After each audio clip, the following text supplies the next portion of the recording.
ఆషాఢ మాసంలో పాటించాల్సిన ఆచారాలు. ఆషాఢ మాసం పూజలు మంచిదే, శుభకార్యాలు కాదు. శుభకార్యాలు ఎందుకు చేయకూడదు? మన భారతీయ సాంప్రదాయం ఎంతో విలువైనది. ప్రతి మాసానికి ప్రత్యేకత ఉంది. కానీ ఆషాఢ మాసం అనే మాట వినగానే చాలామంది ముఖంలో చిరునవ్వు కాకుండా భయభక్తి కలగడమే నిజం. ఎందుకంటే ఈ మాసం భక్తికి, నియమానికి, శాంతికి ప్రతీక. శుభకార్యాలకు కాదు, శుద్ధ మనసుకు, అంతర్ముఖతకు మాత్రమే అనుకూలమైన కాలం. ఈ ఆషాఢ మాసంలో మన తెలుగువారు పాటించే ముఖ్యమైన ఆచారాలు ఏమిటో తెలుసుకుందాం. ఆషాఢ మాస ప్రారంభం ఏం జరుగుతుంది? ఆషాఢ మాసం అంటే సాంప్రదాయంగా దేవతలు శయనంలోకి వెళతారు. దీన్ని చతుర్మాస ప్రారంభం అని కూడా అంటారు. ఈ మాసం నుండి 4 నెలల పాటు శ్రీ మహావిష్ణువు యోగ నిద్రలోకి వెళతాడు అనే నమ్మకం ఉంది. కాబట్టి ఈ కాలం తపస్సు, భజన, దాన ధర్మాలకు అనుకూలంగా ఉంటుంది. కానీ వివాహాలు, గృహప్రవేశాలు, వాహన పూజలు వంటి శుభకార్యాలు మాత్రం చేయకూడదని నమ్మకం ఉంది. ఆషాఢ మాసంలో పాటించాల్సిన ఆచారాలు.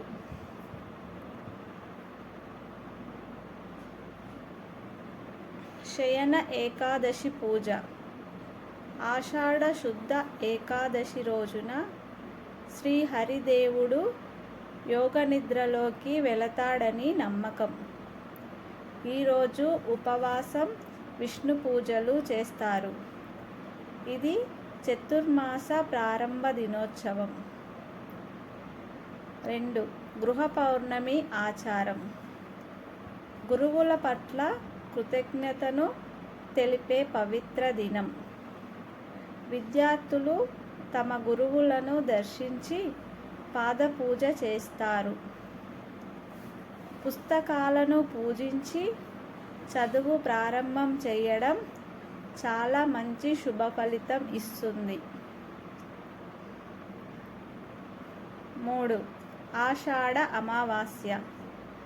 ఈరోజు తర్పణ, పితృకార్యాలు చేయడం వల్ల పితృదేవతలు ప్రసన్నమవుతారని నమ్మకం.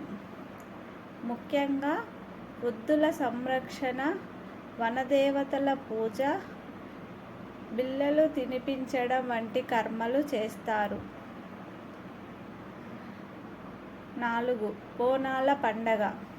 తెలంగాణలో ఆషాఢ మాసంలో హైదరాబాద్, సికింద్రాబాద్ ప్రాంతాలలో బోనాలు ఉత్సవం అత్యంత వైభవంగా జరుగుతుంది. అమ్మవారికి బోనాలు, డప్పులు, మేళతాళాలతో ఊరేగింపు, తలపాకులు వంటివి చేస్తారు. ఇది శక్తి దేవతల పట్ల కృతజ్ఞత తెలిపే అద్భుత పండగ. 5. నిత్య పఠనాలు, ఉపవాసాలు. ఈ మాసంలో విశిష్టమైన వ్రతాలు ప్రారంభించవచ్చు. శనివారం వ్రతం, మంగళగౌరి వ్రతం, శ్రావణంలో లక్ష్మీ పూజలు మొదలయ్యే ముందు శరీర శుద్ధి కోసం ఈ మాసం వాడతారు. ఆషాఢ మాసంలో నిషేధితమైన కార్యక్రమాలు. 1. వివాహాలు చేయరాదు. దేవతలు నిద్రలోకి వెళ్ళే సమయం కాబట్టి శుభకార్యాలు మానతారు. 2. గృహ ప్రవేశాలు, నూతన వస్తువుల కొనుగోలు, కొత్త ఇల్లు ప్రవేశం, కొత్త వాహన పూజ వాయిదా వేస్తారు. ఎందుకంటే ఈ మాసం శుభారంభానికి అనుకూలం కాదని నమ్మకం. 3. కొత్త కోడలు అత్త ఇంటికి రాకూడదు.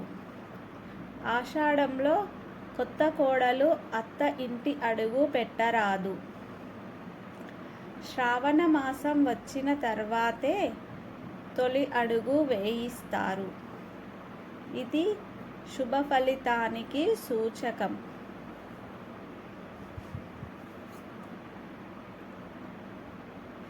ఈ మాసం అందం, అంతర్ముఖత, శాంతి, భక్తి. ఆషాఢం అనేది శుభకార్యాల కోసం కాదు, మన అంతరాత్మను పరిశుద్ధం చేసుకునేందుకు. మన గృహాన్ని కాదు, మన హృదయాన్ని పావనంగా మార్చుకునేందుకు మాసం. ప్రతి ఒక్కరి హృదయంలో వెలిగే భక్తి దీపం ఈ మాసంలో మరింతగా మెరుచుకోవాలి.